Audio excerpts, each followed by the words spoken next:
Ya,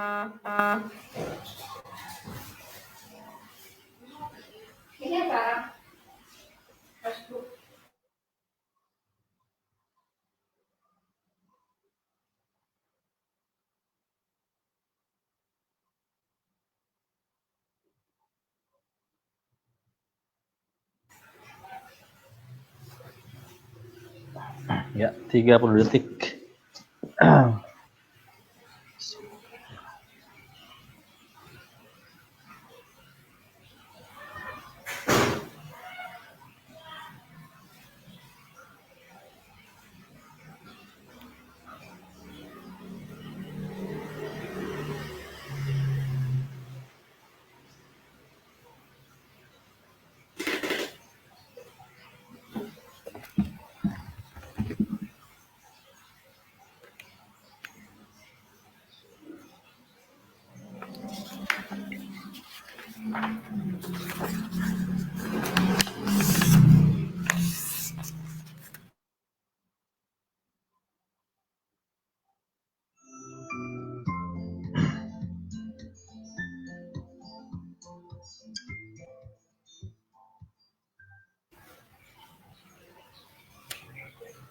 Halo, assalamualaikum warahmatullahi wabarakatuh. Selamat sore, Opa, Oma sekalian. Apa kabarnya hari ini? Gimana tadi siang makan apa? Dan malam rencananya makan apa? Pokoknya apapun yang dimakan, semoga mudah-mudahan tetap membawakan kesehatan buat kita semua. Juga buat yang hari ini agak-agak kurang sehat, kurang enak badan, tetap masih bisa menyimak acara Lansia Online ini bersama geriatri.id sambil tiduran boleh, sambil duduk-duduk juga silahkan. Pokoknya cari posisi senyaman mungkin. Kita nanti ikut berdiskusi pada tema kali ini. Pokoknya sambil saya doakan semoga cepat sehat, pulih lagi kondisinya, dan bisa segera beraktivitas dengan keluarga, termasuk dengan tetangga, termasuk aktivitas online. Jadi sore ini kita beraktivitas online lagi ya, Opoma ya. Kita kembali lagi ke sesi Lansia Online bersama geriatri.id. Kita bekerja sama dengan PB Pergemi, Perhimpunan Gerontologi Medik Indonesia. Kita akan membahas hal-hal seputar dunia lansia. Tapi sebetulnya seperti sering kami ingatkan bahwa acara ini tidak mesti loh untuk para lansia, untuk Opoma aja, karena kalau umur kita panjang yang dikasih oleh Tuhan, ya kan semua akan menuju mengarah tua gitu. Ada yang bilang tua itu adalah sebuah kepastian, tapi menjadi lansia yang sehat dan bahagia itu adalah pilihan. Jadi untuk hari ini tema pilihan kita adalah terkait masalah nutrisi. Nutrisi khususnya lagi adalah soal protein. Jadi kita nanti Opama sekalian bisa mencari tahu apa sih sebetulnya protein yang paling cocok nih buat Opama sekalian yang sehat atau yang lagi sedang kurang sehat atau mengidap penyakit tertentu. Jadi nanti bisa tahu apa sih yang boleh, mana yang disarankan untuk tidak dikonsumsi secara berlebihan dan seterusnya. Oke, untuk mempersingkat waktu, kita akan perkenalkan narasumber kita. Ini dokter senior kita. Kita sapa dulu. Assalamualaikum Dokter Wiwit. Waalaikumsalam warahmatullahi wabarakatuh. Bagaimana kabarnya? Alhamdulillah. Alhamdulillah sehat lah ya.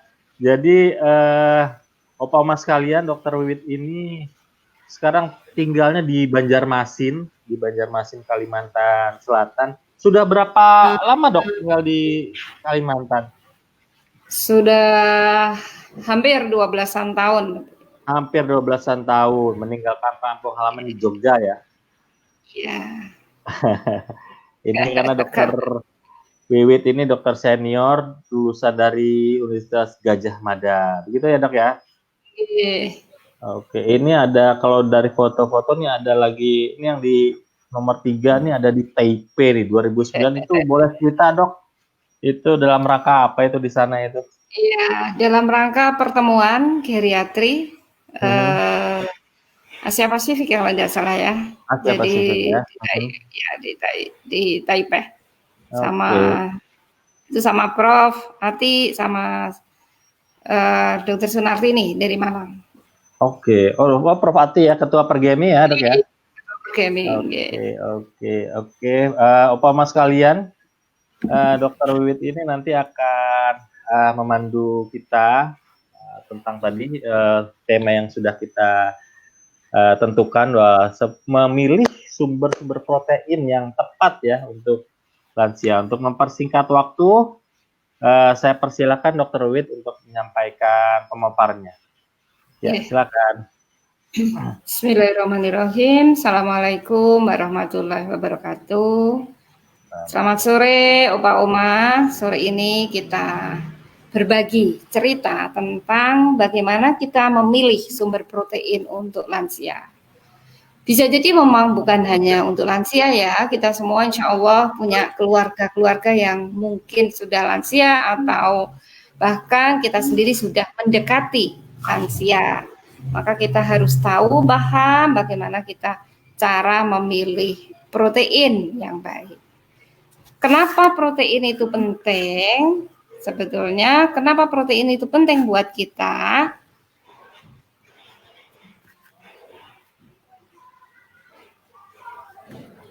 Ya, tubuh kita semakin lama maka komposisi tubuh kita akan berubah seiring bertambahnya usia.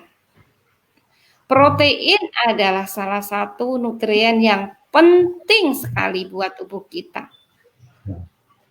Kalau kita kekurangan protein, maka mengakibatkan pengurangan dari jaringan-jaringan tubuh, terutama sangat mempengaruhi massa otot, komponen darah, imunitas tubuh, dan lain-lain.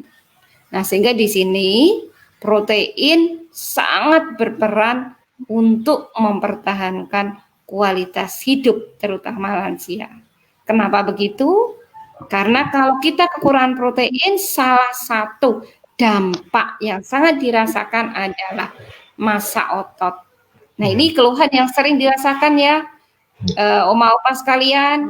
Dok, saya kok sekarang jalannya lambat, mau bangun kok susah, dari duduk mau berdiri kok susah. Nah, itu karena massa otot mulai berkurang. Salah satu hal yang penting adalah protein. Nah, kalau massa otot berkurang, maka fungsi otot berkurang, sehingga mengakibatkan gangguan pada fungsional otot atau tadi ya, gangguan berjalan, gangguan bergerak, sehingga ini akan sangat mengganggu. Nah, sehingga protein ini akan sangat membantu agar lansia tetap bisa aktif. Nah, ini gambar yang Bapak Oma sudah paham, sudah tahu, sudah ada di sekitar kita. Ada daging, ada telur, ada ikan, ada susu, ada tempe, ada sayuran, ada kacang-kacangan. Ini adalah sumber-sumber protein yang ada di sekeliling kita. Nah, sekarang pertanyaannya, berapa sih kebutuhan protein? Kan begitu. Apakah sudah cukup atau belum kebutuhan kita? Nah, memang dahulu disarankan 0,8 gram per kilogram berat badan. Tetapi akhir-akhir ini beberapa teori ternyata kebutuhannya untuk bisa mempertahankan fungsi tubuh tadi, fungsi otot dan lain-lain, maka perlu 1,2 gram per kilogram berat badan. Bahkan sampai ada yang menyebutkan sampai 1,5 gram per kilogram berat badan per hari. Kalau berat kita 50, maka tubuhnya sekitar 75 gram per hari. Per hari sehingga, ya dok ya? Ya, per hari. Sehingga cukup tinggi juga. Nah, ini penelitian beberapa menyatakan bahwa orang Indonesia rata-rata konsumsi proteinnya kurang. Nah, sangat penting sekali adalah di dalam protein mengandung asam amino esensial. Nah, kebutuhannya rata-rata 15 gram per sekali makan. Nah, kenapa asam amino esensial itu penting? Asam amino esensial adalah asam amino yang memang tidak didapatkan, harus kita dapatkan dari makanan, harus dari luar yang masuk ke tubuh kita. Ada yang disebut isoleusin, lisin, leusin, dan seterusnya. Banyak di mana itu? Ternyata kalau isoleusin banyak di putih telur, domba, kalkun, kepiting, ayam, tuna, ikan, dan kedelai. Kalau lisin ternyata ada di dada ayam, daging kalkun, ikan tuna, di tumbuh-tumbuhan, di nabati ternyata ada juga di selada air, rumput laut, daun petersele, dan seterusnya.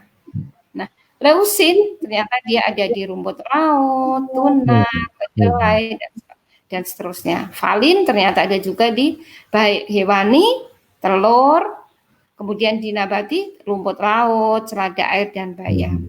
Nah, kemudian masih ada beberapa hal yang lain, yang intinya ternyata ada di nabati dan ada di hewani. Nah, jadi bukan semata-mata hewani, tetapi di nabati juga ada. Nah, bagaimana kita, apa yang perlu diperhatikan dalam kita mengkonsumsi protein? Ternyata beberapa penelitian menunjukkan pengaturan waktu konsumsi itu penting. Jadi sekali makan paling enggak maksimal kita ada sekitar 30 gram sekali makan. Nah, jadi sekali makan itu 30 gram, kemudian juga asam esensial rata-rata bisa 5 sampai 30 gram. Nah, lansia harus memilih makanan karena lansia ini punya problem ya untuk proses makannya. Misalnya dia tidak bisa makan dalam jumlah banyak, atau kadang-kadang ya gangguan gigi, gangguan mengunyah. Maka untuk memenuhi kebutuhan itu kita harus memilih makanan protein tentunya yang sesuai dengan kondisi kita, yang berkualitas tinggi tetapi mudah dicerna. Nah, kebutuhannya tentunya juga berbeda-beda karena kondisi kesehatannya berbeda, aktivitasnya fisik berbeda, berat badan juga berbeda. Nah, ini sehingga memang kebutuhan lansia tidak bisa disamaratakan satu dengan yang lain. Nah, dalam memilih protein juga diperhatikan, jangan sampai terlalu banyak protein malah berat badan akan naik. Nah, ini kan juga tidak baik, artinya lansia ini kalau berat badannya berlebih, maka dia akan susah juga beraktivitas. Nanti lututnya juga sakit dan seterusnya, sehingga memang perlu perhatian, jangan sampai juga berlebih-lebihan. Dok, saya seling. Iya. Batas untuk sekali makan tadi 20 gram ya, Dok. Sebetulnya 20 gram ya tadi ya. 30. Ya, 30. Itu paling gampang ngukurnya gimana ya, Dok? Kan kayaknya agak-agak repot ya kita pakai timbangan dulu, itu gimana, Dok? Ya, memang satu potong daging yang besar itu sekitar kurang lebih lah 50 kalau daging yang besar. Kan gitu. Oke.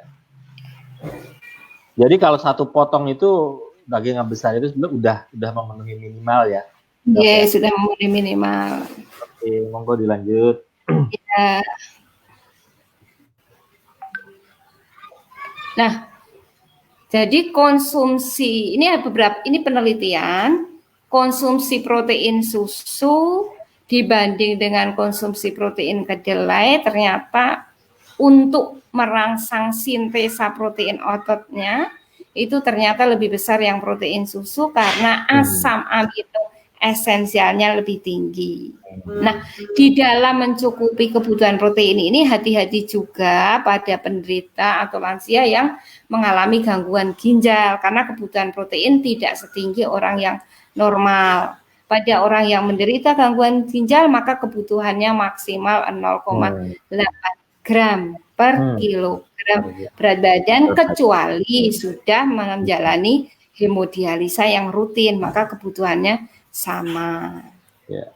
Nah, ini beberapa hal contoh jenis sumber protein. Jadi bukan hanya protein itu hewani ya Bapak Ibu sekalian, yang nabati ternyata juga ada.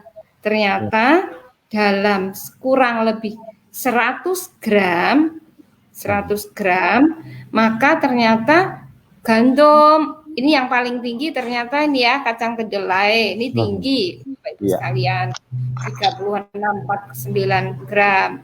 Kemudian kacang almond juga tinggi, biji kacang polong juga tinggi, gandum juga relatif tinggi. Tetapi kalau gandum proteinnya tinggi tetapi karbohidratnya juga tinggi, jadi hati-hati jangan sampai nanti malah membuat berat badan naik. Kemudian jenis protein hewani. Protein hewani ini memang relatif lebih bagus karena asam amino esensialnya tinggi. Misalnya kandungan dari ikan. Ikan ternyata 20 sampai 35 gram. Nah, dada ayam sampai 28 gram. Daging domba sampai 30 dalam 100 gram daging. Nah, cuma Bapak Ibu harus perhatikan nanti di bawah, nanti di slide saya selanjutnya ada saya sebutkan bahwa ya pada protein hewani ini hati-hati karena dia selain mengandung protein, dia juga mengandung lemak. Nah, ini yang hati-hati sehingga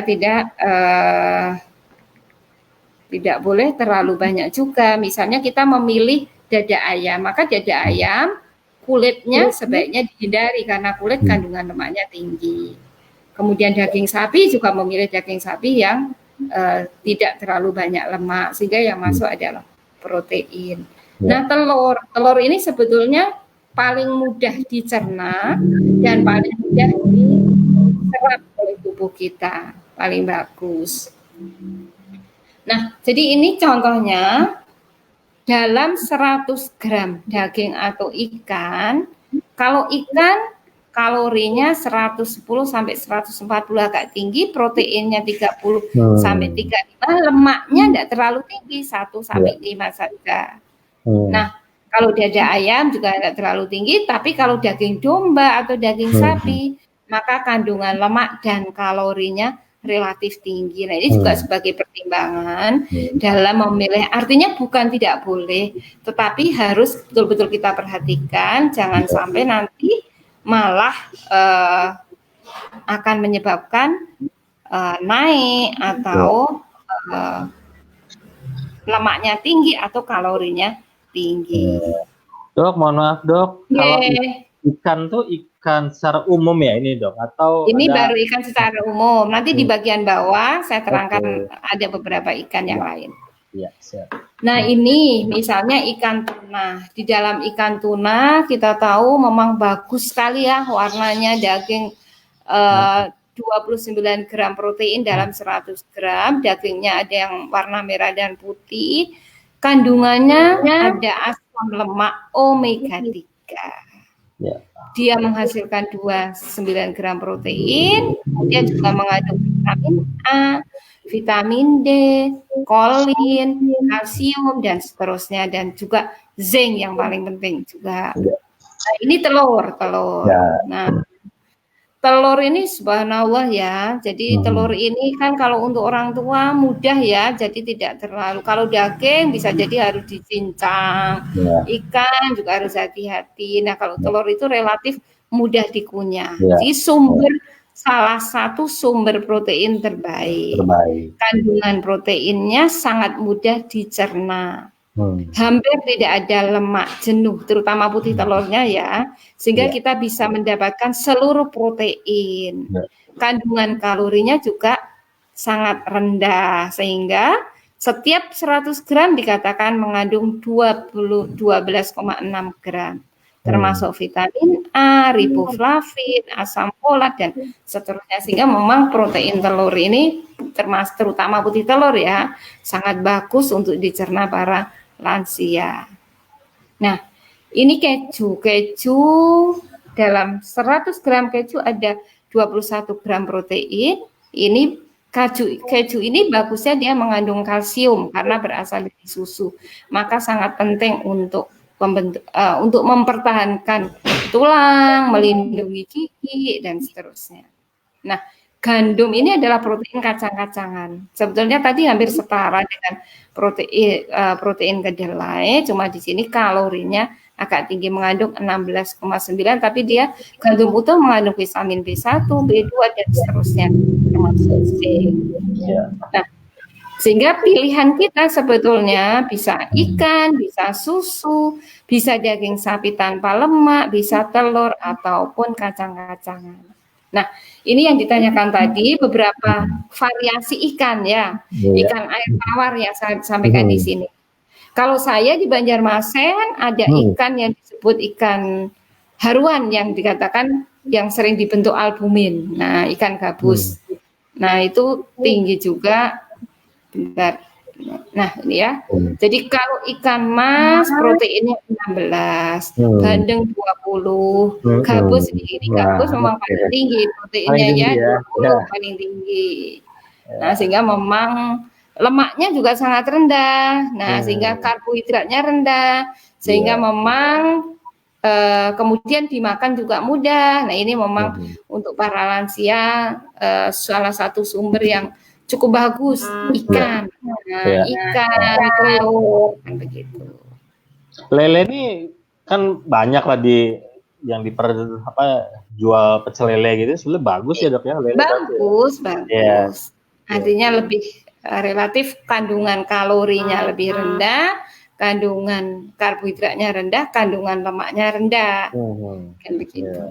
Nah, paling tinggal bagaimana ngolahnya kali ya dok, misalnya minyak. Iya, bagaimana ngolahnya. Nah, ini yang kontroversi nih, ini saya tampilkan di sini. Ada kepiting, ada cumi, ada udang. Nah, ini yang perlu hati-hati. Walaupun kandungan proteinnya tinggi, tetapi kolesterolnya lihat 32%, 74%. Kemudian 63%. Nah, sehingga memang rasanya tidak terlalu tepat kita untuk para lansia mengkonsumsi seafood ya, karena kandungan lemaknya sangat tinggi. Masih banyak pilihan-pilihan yang lain yang lebih aman. Jadi tadi maaf dok, jadi kepiting, cumi ya, cumi dan udang ya. Oke, ya. Nah, rasanya itu slide saya yang terakhir. Mudah-mudahan bisa memberikan gambaran tentang bagaimana kita memilih protein untuk lansia. Dan yang paling penting juga untuk para lansia itu perlu diperhatikan juga seperti tadi pertimbangannya adalah karena lansia ini fungsi saluran pencernaannya juga sudah mulai menurun, mengecil, maka dia tidak bisa makan dalam jumlah yang banyak sekali makan. Nah, sehingga untuk mencukupi kebutuhan itu, protein itu harus betul-betul pengolahannya bagus, sehingga para lansia itu bisa masuk kan gitu. Jangan sampai para lansia juga yang menjadi pertanyaan para lansia kadang-kadang ketakutan akan lemak, sehingga dia tidak makan lagi telur, tidak makan lagi daging, tidak minum susu karena takut lemak. Nah, sebetulnya memilih sumber protein yang tepat sangat penting buat lansia karena tadi fungsi dari protein ini sangat penting sekali buat lansia. Nah, ini yang perlu diperhatikan. Dan itu saja, bisa kita lanjutkan dengan diskusi, mudah-mudahan bermanfaat. Dan kalau bisa saya jawab, kalau ada kekurangan nanti kita carikan sumbernya. Terima kasih. Terima kasih Dr. Wiwit atas pemaparannya.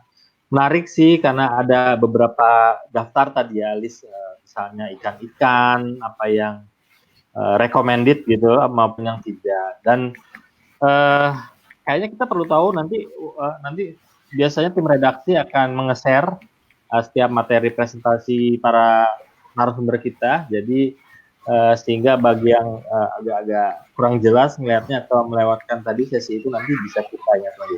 Dok, sebelum kita tunggu bahas pertanyaan dari Opa Oma maupun pemirsa yang nonton acara ini, Dok, saya pengen bertanya, betulnya ada nggak keharusan misalnya mengcombine ya, Dok, misalnya protein hewani, bisa nggak kita ya sudah hewani aja tapi tidak yang nabatnya jarang kita konsumsi, atau sebaliknya orang yang katakanlah vegetarian gitu sayuran aja tapi tidak, itu ada efeknya nggak, Dok? Terima kasih.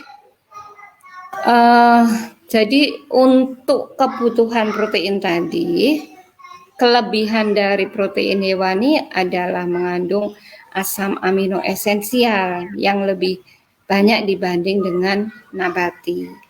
Nah, kemudian apakah ada keharusan untuk mengcombine? Kita tahu bahwa memang yang kita butuhkan selain protein, kalau sayuran seperti tadi ya, sayuran, kemudian itu selain dia mengandung protein, dia juga mengandung serat dan vitamin yang juga diperlukan oleh tubuh, kan begitu.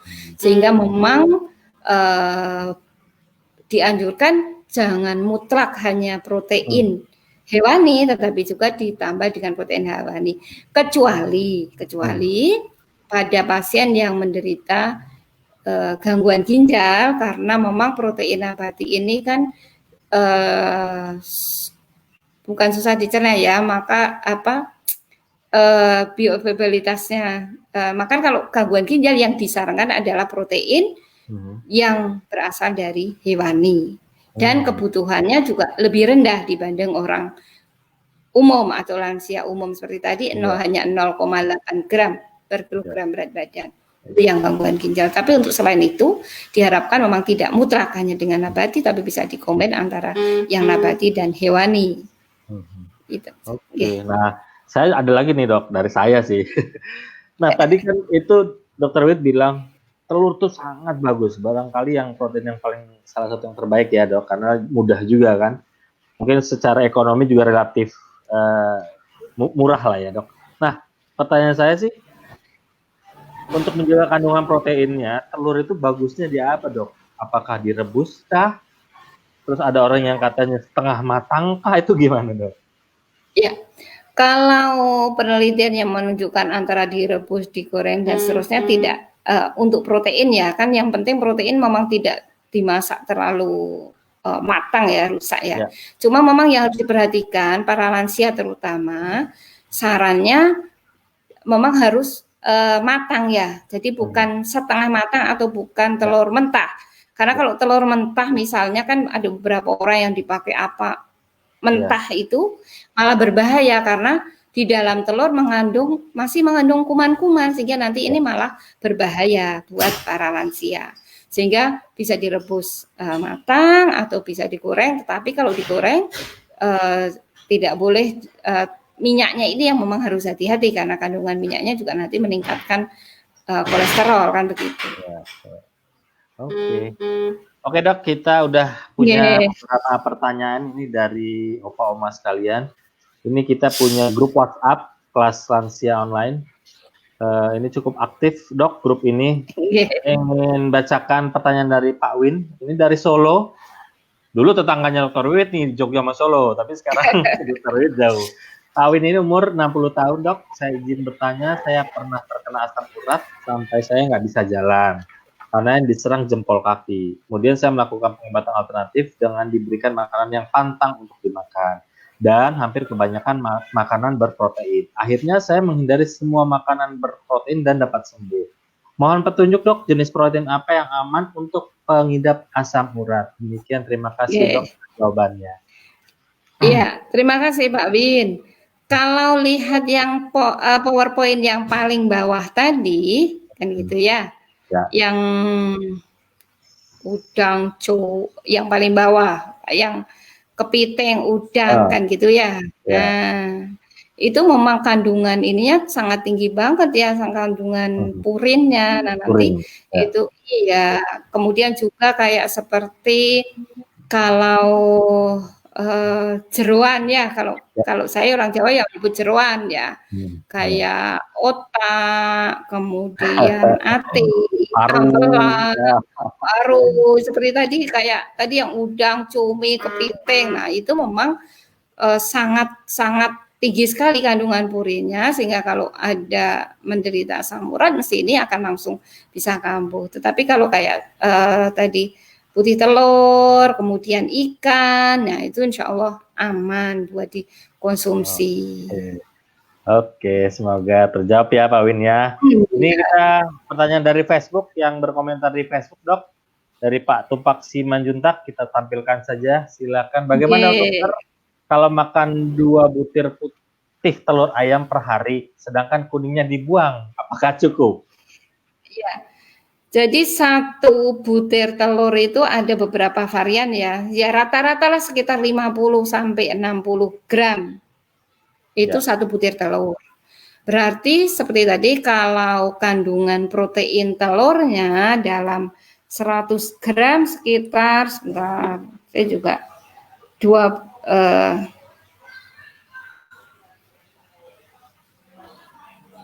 ya di atas, sebentar, saya juga sekitar 20-an ya. Yang di slide ya Dok ya? Yang di slide yang agak atas ya. Jadi kalau telur itu satu butir itu sekitar 50 1 butir itu sekitar 50 gram. Dalam 100 gram dia mengandung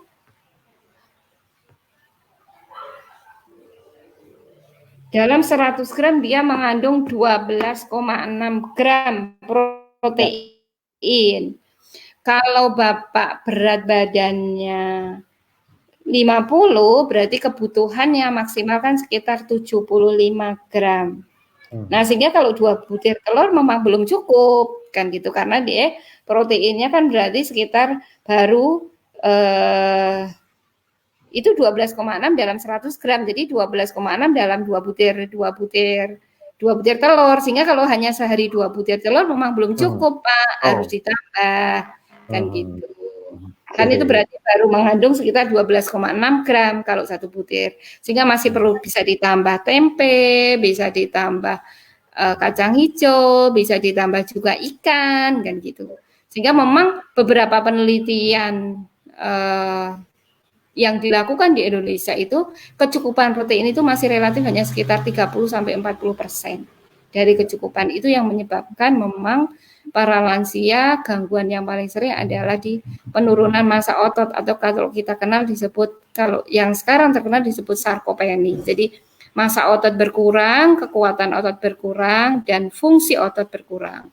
Sehingga memang perlu betul-betul dihitung untuk kebutuhan protein. Nah, saat ini insya Allah di setiap rumah sakit insya Allah sudah ada ahli gizi. Bapak bisa konsultasi ke ahli gizi untuk menghitungkan kebutuhan protein sesuai dengan berat badan Bapak. Dan perlu juga dilihat, yang perlu diperhatikan tadi ya, saya memang betul-betul pesan harus diketahui juga fungsi ginjal. Karena ini jangan sampai kita mengharapkan baik tetapi malah terjadi perburukan, karena harus dilihat betul apa ada gangguan fungsi ginjal atau enggak. Karena para lansia ini memang secara fisiologis fungsi organnya kan sudah menurun, sehingga perlu dipertimbangkan itu. Oke, terima kasih.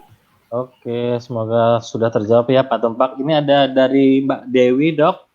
Mbak Dewi di Jakarta, ini saya tampilkan saja. Terima kasih atas materinya, sangat jelas, padat, dan mudah dipahami. Bagaimana Dok cara mengolah protein yang baik agar kandungannya tidak hilang? Apakah lansia boleh mengkonsumsi makanan berprotein yang digoreng-goreng? Demikian. Ya, mungkin di awal tadi sudah disebutkan ya, sebetulnya boleh saja, asal tidak terlalu terlalu sampai betul-betul bentuk misalnya kayak ikan gitu, sampai kan kalau digoreng setelah itu udah selesai. Atau misalnya kayak sebetulnya yang paling bagus bagus untuk menghindari, sebetulnya bukan proteinnya ya, proteinnya memang kalau terlalu panasnya terlalu berlebih memang rusak. Tapi kalau misalnya ditim, digoreng sebentar, insya Allah tidak masalah. Cuma kalau digoreng tentunya kandungan lemaknya yang perlu diperhatikan kan gitu. Karena kandungan lemak ini juga lemak untuk lansia, bukan berarti lansia tidak perlu lemak ya.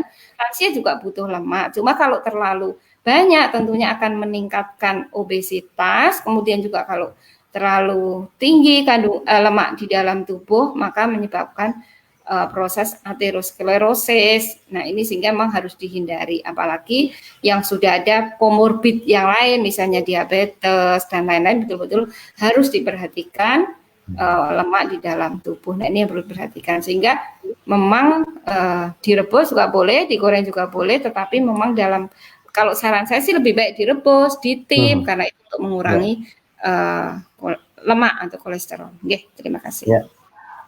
Anu dok, kalau terkait misal direbus atau di steam gitu, katakanlah banyak kan kalau pepes itu kan, kalau pepes ada pengaruh nggak sih dok, campuran dari bumbu rempah itu kemudian mempengaruhi kadar protein misalnya ikan gitu dok? Iya, insya Allah enggak, karena kan tidak seperti sayuran yang mengandung vitamin mineral kemudian dia rusak dengan dengan pemanasan yang sedikit aja kan enggak. Kalau protein kan memang misalnya daging juga harus dimasak dengan matang. Kalau enggak kan malah masih ada parasit-parasit, sehingga memang harus pengolahannya, makanya pengolahannya betul-betul harus pas ya, karena jangan sampai juga kita makan daging tetapi nanti parasitnya seperti tadi, parasitnya malah masuk ke dalam tubuh kita, atau telur tetapi dimakan mentah, maka yang masuk adalah parasit, karena memang di dalam telur itu ada parasit, memang harus dimasak dengan matang. Oke dok, ini masih ada pertanyaan lagi dari grup WhatsApp kita dok, dari Bu Elisa. Bu Elisa ini wah setia ini mengikuti acara Lansia Online nih dok, dari Klaten. Bu Elisa. Alhamdulillah. Ini usianya sudah 60 tahun. Ada 2 pertanyaan dok yang ditanyakan dari Bu Elisa. 1, bolehkah saya minum susu merek Diabetasol dalam kondisi perut kosong? Yang kedua, bisakah dalam 1 hari minum susu lebih dari 1 macam? Misalnya pagi Diabetasol, siang susu UHT cair dingin. Demikian, terima kasih jawabannya dok. Ya, terima kasih Bu Elisa. Dari Klaten ya, bikin saya kangen Jogja ini, sudah 3 bulan pulang. Oh iya, benar. Ya. Bu Elisa, memang ya, bolehkah kita minum bermacam-macam susu kan gitu ya? Pada dasarnya kan gitu. Diabetasol itu adalah nutrisi. Diabetasol nutrisi walaupun juga mengandung protein, tetapi dia adalah di dalamnya ada karbohidrat, ada untuk memenuhi kebutuhan kalori dan seterusnya kan gitu. Nah, kemudian susu UHT memang mengandung protein ya, karena dia betul-betul kalau UHT susu, tapi kalau Diabetasol itu nutrisi, jadi di dalamnya kok nutrisi yang disusun pas untuk penderita diabetes kan begitu. Sehingga memang sebetulnya boleh-boleh saja minum susu, kemudian minum Diabetasol atau UHT, tetapi yang jelas memang harus tadi diperhitungkan. Artinya diperhitungkan, Diabetasol kan komposisi untuk penderita diabetes kan begitu. Nah, pada diabetes ini yang perlu diperhatikan adalah jumlah kalori yang masuk dalam tubuh itu harus sesuai dengan dihitung berdasarkan kebutuhan berat badan kan begitu. Nah, protein ini juga akan menyebabkan dipecah juga menjadi kalori. Nah, sehingga memang harus betul-betul dihitung kebutuhan kalori buat penderita diabetes, dihitung berdasarkan berat badan, kan begitu.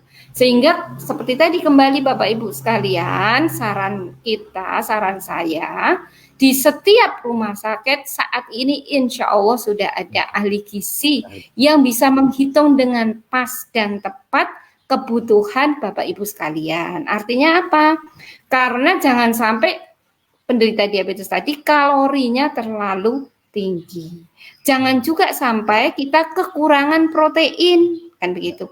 Karena misalnya tadi ya telur kan 1 butir 50 gram. 50 gram 100 gram hanya mengandung 12,5. Kalau ibu makan 2 telur hanya 12,5, berarti kan masih kurang sekitar, kalau berat badannya 50 masih kurang sekitar 50 gram protein begitu. Sehingga memang betul-betul hitungannya harus tepat atau pas, jangan sampai kelebihan tapi juga jangan sampai kekurangan. Tetapi penelitian menunjukkan konsumsi protein penduduk Indonesia rata-rata masih kurang untuk protein ya. Tapi penderita diabetes hati-hati tadi, yang perlu diperhatikan adalah kalorinya atau karbohidratnya. Itu yang betul-betul harus dihitung, jangan sampai nanti karbohidratnya terlalu tinggi. Tetapi boleh-boleh aja Bu minum diabetasol, boleh, minum UHT boleh. Terima kasih atas pertanyaannya dari Bu Elisa. Kalau yang tadi minum dalam perut kosong gimana, Dok? Minum dalam perut kosong. Susunya. Diabetasol. Boleh-boleh saja. Boleh-boleh saja. Oh, enggak masalah ya, Dok. Ini banyak nih, Dok, soal susu bertanya nih, saya tampilkan dari Pak Samsu Sakbani. Dok, saya yang sakit lambung apa boleh minum susu? Jenis susu seperti apa? Apa susu yang tinggi protein itu boleh? Susu kedelai itu kayaknya. Monggo, Dok. Oke. Ya. Sebetulnya mau ada tema sendiri kan, Pak? Mau tentang susu? Oh iya, betul. Karena kalau susu ini sebenarnya banyak variannya. Tapi insya Allah saya jawab. Nanti insya Allah lebih mendetail lagi. Insya Allah ada materi khusus tentang bagaimana memilih susu yang baik buat lansia, akan begitu. Karena kalau sekarang kan susu itu banyak sekali. Artinya susu, tapi tadi susu nutrisi, jangan sampai salah ya ibu-ibu ya. Kalau diabetesol kan nutrisi, kan begitu. Kalau susu kan ada susu yang full cream, ada yang low fat, yang UHT, susu segar, kemudian masih banyak lagi susu yang mengandung kalsium dan seterusnya. Kalau untuk sakit lambung kan gitu ya, sakit lambung susu boleh enggak? Boleh, kan begitu. Sebetulnya apa sih yang tidak boleh pada orang sakit lambung? Sakit lambung atau orang awam menyebut MA atau menyebut gastritis, kan gitu. Itu kan terjadi karena ketidakseimbangan antara asam lambung dan protektif atau zat yang memproteksi di dalam lambung kita, kan begitu. Jadi ketidakseimbangan antara asam dengan zat yang melindungi. Nah, sebetulnya kenapa bisa terjadi gastritis atau dinding lambungnya itu rusak? Itu malah Bapak Ibu sekalian, para lansia hati-hati dengan obat, terutama obat pengurang sakit. Nah, itu yang kadang-kadang para lansia sakit kaki minum meloxicam, minum diclofenac, padahal itu menyebabkan iritasi atau bisa menyebabkan ulkus pada dinding lambung. Kalau susu insya Allah enggak. Susu apa yang aman? Apa boleh susu protein tinggi? Nah, protein tinggi itu juga bervariasi. Kalau kita mau konsumsi protein tinggi, yang perlu diperhatikan adalah seperti tadi, fungsi ginjal harus dilihat dulu. Kalau fungsi ginjalnya normal, kalau fungsi ginjalnya normal, maka boleh. Tetapi juga harus dihitung jangan sampai proteinnya berlebihan. Itu aja. Terima kasih. Nah, itu menarik tuh, seperti Rul bilang, ini ternyata seperti diduga. Pertanyaan tentang susu banyak sekali. Jadi kita perlu tema sendiri itu boleh. Tapi satu deh, Dok, kita kasih bonus. Ini ada yang nanya soal orang tuanya masih seputar susu. Ayah saya udah 84 tahun. Kayaknya senang banget minum jahe susu hampir setiap hari. Dan dia pernah stroke. Aman nggak itu, Dok? Mungkin dari Mbak Dewi ya. Mbak Dewi. Susu kan ada tadi beberapa. Ada yang low fat, ada yang full cream, kan gitu. Di pasaran mungkin ada yang kental manis dan seterusnya. Maka saran saya minum susu tetapi milih yang low fat. UHT itu ada yang low fat, kan begitu. Sehingga nanti karena kalau stroke ini kan faktor risiko untuk terjadinya proses stroke yang karena sumbatan bisa kolesterol, bisa diabetes, bisa obesitas, hipertensi, merokok, itu kan faktor risiko untuk terjadinya stroke. Nah, sehingga jangan sampai nanti terjadi stroke ulang. Maka yang perlu diperhatikan, kolesterolnya juga harus diperhatikan. Boleh minum susu enggak? Boleh. Kan tadi salah satu fungsi dari protein adalah untuk mempertahankan organ di dalam tubuh kita, baik itu massa otot, kekuatan otot. Kalau sudah riwayatnya stroke, kemudian mungkin sudah ada keterbatasan fungsional, kemudian konsumsi proteinnya tidak diperhatikan, maka otomatis kekuatan ototnya makin lemah, sehingga dia makin tidak bisa normal bergerak. Nah, itu malah nanti tidak baik buat fungsional atau aktivitas sehari-hari si lansia tadi. Maka memang perlu diperhatikan, kita memilih susu tetapi harus yang pas. Saran saya yang low fat, kan begitu. Ya, terima kasih. Oke, jadi benar-benar ini kita akan adakan sesi khusus tentang susu lah pokoknya. Karena memang sangat menjadi sebuah kebiasaan ya minum susu. Saya juga terus terang dok, saya suka banget dari itu, saya nggak berhenti sih minum susu. Tapi belakangan katanya kok ada kesan susu tuh nggak bagus ya dari sisi ilmu. Tapi itu nanti di tema berikutnya aja ya dok ya. Oke, ini pertanyaan terakhir dok. Sebetulnya mungkin agak sudah terjawab tadi, tapi dari Mbak atau dari Ibu Neni, saya suka makan telur goreng atau rebus. Ada nggak pengaruh nggak dok? Tapi kaki saya suka ngilu-ngilu.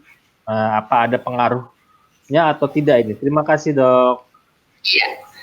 Jadi keluhan kaki ngilu, kaki nyeri itu memang sering dirasakan oleh para lansia. Nah, cuma memang perlu betul-betul harus diteliti apa sih penyebab nyeri. Kan gitu. Wanita usia di atas 60 tahun sudah menopause tentunya, maka yang harus diingat ada enggak ada osteoporosis, kan begitu. Karena osteoporosis juga keluhan pasien rata-rata ngilu atau nyeri di tulangnya. Jadi bukan semata-mata nyeri ngilu asam urat, tidak mesti kan gitu. Tidak mesti. Apalagi perempuan ya, ini memang takdirnya perempuan ya. Jadi harus betul-betul perhatian. Memang susu juga sangat penting sekali untuk kasus seperti osteoporosis ini. Nah, ini yang perlu diperhatikan itu Ibu. Jadi ya, apakah telur berhubungan dengan nyeri? Saya rasa enggak. Nah, makanya perlu diperhatikan apa sih penyebab nyeri? Apakah memang ototnya atau tulang? Nah, ini memang perlu diperiksa penyebabnya. Dan saat ini pemeriksaan kita insya Allah sudah maju ya Ibu-Ibu ya. Jadi untuk pemeriksaan osteoporosis saya rasa di semua tempat ya, di saya aja di Banjarmasin sudah ada, bisa dilakukan pemeriksaan bone marrow density. Nah, saya rasa di Jakarta, di Jawa tentunya lebih maju lagi. Sehingga saran saya kalau wanita sudah di atas 60 tahun, paling tidak memang perlu memeriksakan BMD untuk melihat apakah sudah menurun osteopeni atau bahkan sudah osteoporosis. Sehingga dari sini maka itu pengaruh lagi dari makanan. Jadi makanan itu ternyata buat lansia sangat penting, dan ini memang harusnya bukan hanya lansia Pak, mulainya itu sebetulnya dari mulai anak-anak, remaja, dewasa, itu penting sekali makanan dan aktivitas fisik, biar nanti di lansia itu bisa tetap bugar dan sehat. Nah, ini memang masalah makanan ini adalah karena makanan ini kan kita konsumsi sehari-hari, yang akan menentukan kita adalah dari makanan. Nah, itu insya Allah. Itu aja Bu, terima kasih. Oke dok, terima kasih atas jawabannya. Kami rasa sudah cukup banyak pertanyaan yang sudah dijawab, juga ditambah tadi penjelasan Dokter Wiwit. Ini sangat seru sih, pasti banyak yang mesti bertanya, tapi nanti karena kita siapkan sesi waktu lain, kemudian Opa Oma juga nanti yang belum sempat melihat tayangan ini bisa lihat di tayangan ulangannya juga. Tadi yang seperti saya katakan, nanti materi dari Dr. Wiwit akan bisa disaksikan di www.geriatri.id. Kemudian khusus pada narasumber kita, Dr. Wiwit, terima kasih banyak atas diskusinya, atas transfer ilmunya kepada kita semua. Semoga bermanfaat. Begitu ya dok ya. Ya, terima kasih. Terima kasih. Sampai jumpa lagi di lain waktu. Tetap sehat juga. Salam untuk keluarga, Dokter Wiwit. Ya, Terima insya kasih. Allah. Assalamualaikum.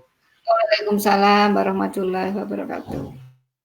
Oke, demikian Opama tema kita, diskusi kita hari ini.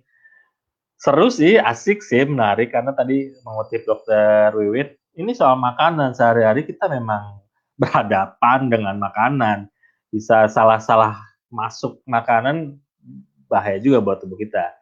Dan sampai di sini dulu pertemuan kita kali ini. Saksikan terus Lansia Online. Untuk hari Jumat ada tentang demensia. Ini cukup banyak, tema ini diminta dibahas oleh opa-oma yang setia pada Gereti ID. Jadi insya Allah kita akan bahas tentang demensia di hari Jumat. Tapi tentu saja ikuti terus informasi tentang dunia lansia, kesehatan lansia di gereti.id. Sekali lagi, terima kasih kepada narasumber kita, terima kasih juga kepada opa-oma dan semua yang menyaksikan acara ini. Salam sehat selalu, salam sehat bahagia, dan sampai jumpa. Mohon maaf jika ada salah. Assalamualaikum warahmatullahi wabarakatuh.